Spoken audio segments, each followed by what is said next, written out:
kwa moyo mkunjufu kwa ajili ya watoto wetu hawa tuliowazaa. Tusiwafanyie ukatili. Yule mtoto akishinda nyumbani kwako, kwani hata kula mchana?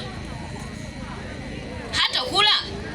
Basi ile sehemu anayotakiwa kula mchana nyumbani, peleka shuleni. Akiwa shuleni afanyeje?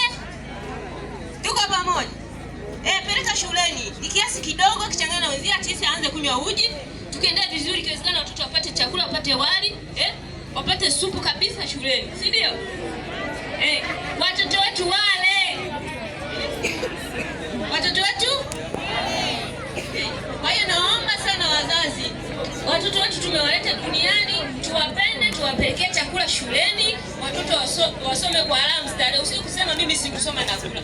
Bwana, ndio maana una matatizo hayo, si ndio? Hayo ulionayo, si ndio? Kwa hiyo mtoto wako acha ni kama wewe. Asante sana. Tumpigie makofi mengi mama walishe. Amenifurahisha, nikabidi mtafute mama alikuwa anauza matunda barabarani kule lami, nikasema njoo mpelekee mama wa suti huyu. Makofi kwa MC. Mama yule hakuuza parachichi moja. Kwa upendeleo, baada ya mama kutoa maelezo yake ya juu ya lishe, tunaye Dr. Wanja Msanii. Karibu.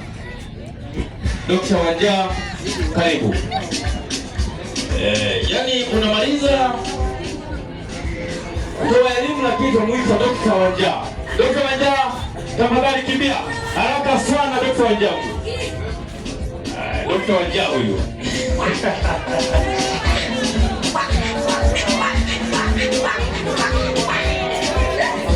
Huyu anatukia njia kweli kweli. Karibu.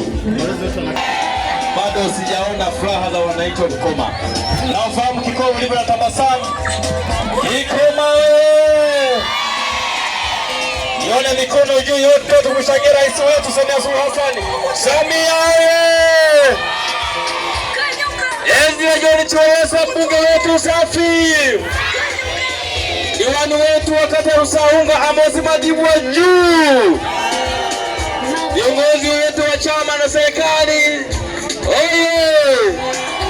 Mabarozi wetu.